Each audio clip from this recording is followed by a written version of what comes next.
La guerre lancée par la Russie contre l'Ukraine est rentrée dans son troisième mois. Néanmoins, si le degré de violence continue, si les massacres continuent, il n'y a pas de perspective de cessez-le-feu durable et encore moins de paix. On a évoqué la date du 9 mai, date anniversaire de la victoire contre le nazisme pour Moscou. Mais si Vladimir Poutine peut en profiter pour annoncer une victoire et triompher en termes de communication, il n'est loin d'être certain que cela soit la fin des combats et ceci pourrait être amené à durer.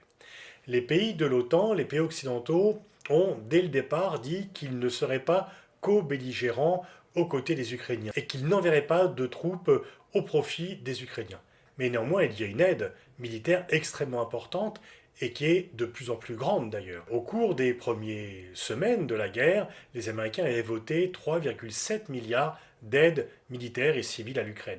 Là, le président Biden a demandé 30 milliards au Congrès, dont 20 milliards d'équipements militaires à destination de l'Ukraine, 20 milliards d'équipements militaires pour réaliser un peu ce que c'est la moitié. Les dépenses militaires totales de la France sur un an, donc les salaires, les équipements et l'arme nucléaire, c'est 40 milliards. Rien qu'en équipement militaire, les Américains vont donner la moitié à l'Ukraine au cours des derniers mois.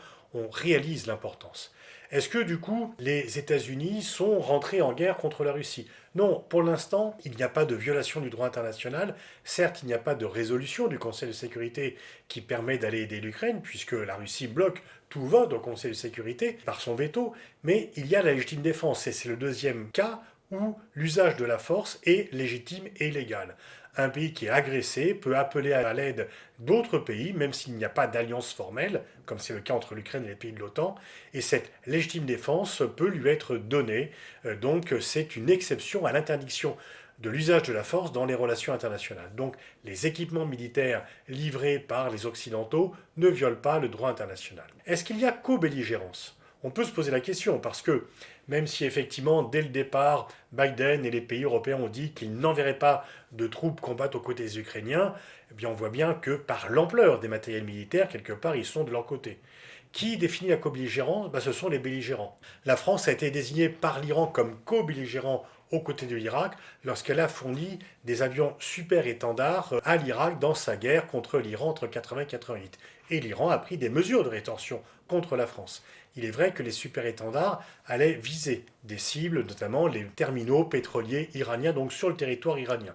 Ce que, pour l'instant, les équipements militaires occidentaux ne font pas. Ils ne vont pas viser des cibles en Russie, ils ne font que aider les troupes ukrainiennes qui combattent en Ukraine. Ceci étant, cette fiction de non-co-belligérance, parce qu'en réalité nous sommes co-belligérants par l'ampleur des matériels que l'on livre, eh bien arrange tout le monde parce que ça permet d'éviter simplement de dire que nous sommes directement en guerre contre la Russie. Ça arrange les Russes de dire qu'ils n'ont pas à combattre directement les pays de l'OTAN et ça arrange également les pays de l'OTAN. Jusqu'où cette fiction pourra durer? Tant qu'elle sera utile aux co-belligérants qui ne voudront pas étendre et qui ne voudront pas justement se lancer dans cette troisième guerre mondiale qui a été évoquée et qui serait une guerre nucléaire dans laquelle personne ne sortirait gagnant. Alors, qu'est-ce qui peut terminer la guerre? J'ai participé hier dans l'émission C'est politique à un débat avec un député ukrainien et quand je lui demandais jusqu'où pourrait aller la guerre, maintenant que les Ukrainiens sentent qu'ils ont le vent en poupe, que l'on sait très bien que Poutine est en échec, on sait depuis longtemps qu'il ne va pas conquérir Kiev et que ses annonces de dénazifier et démilitariser l'Ukraine sont vaines, mais il peut garder certaines possessions. Donc, qu'est-ce qui pourrait déterminer l'issue des combats? Est-ce que l'Ukraine va dire que les combats peuvent s'arrêter si elle a reconquis toutes les terres conquises par la Russie depuis le 24 février, depuis le déclenchement de la guerre? Mais est-ce que Poutine peut se satisfaire de perdre tous les territoires et donc d'avoir mené une guerre pour rien finalement?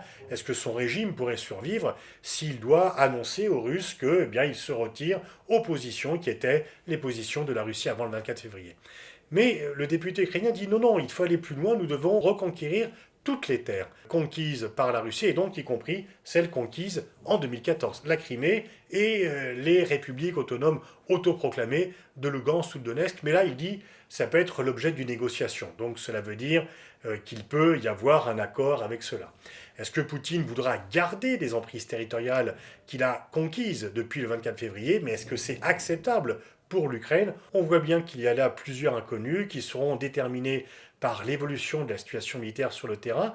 Et là, effectivement, on voit bien que les Russes sont plutôt sur la défensive, mais on peut tenir des positions sur la défensive, et puis aussi par l'acceptation de compromis par les uns et par les autres. Jusqu'où pourront-ils supporter le prix d'une guerre qui est coûteuse non seulement pour la Russie et pour l'Ukraine, mais aussi pour le reste du monde. Le problème, c'est que, eh bien, pour des questions de principe, on comprend que les Ukrainiens n'ont pas envie de dire qu'ils ont de nouveau perdu des territoires par rapport à la Russie, et on voit bien que les Russes ne veulent pas dire qu'ils n'ont pas un bénéfice dans la guerre qu'ils ont eux-mêmes lancée. Le problème, c'est que on voit mal, par rapport à cette question territoriale, pouvoir émerger une solution qui permettrait à chacun des deux protagonistes principaux, la Russie qui est l'agresseur et l'Ukraine qui est l'agressée, la possibilité de sortir du conflit en sauvant la face, parce qu'en fait, ni l'un ni l'autre ne pourra sortir du conflit s'il ne donne pas le sentiment d'avoir sauvé la face par rapport à sa propre population.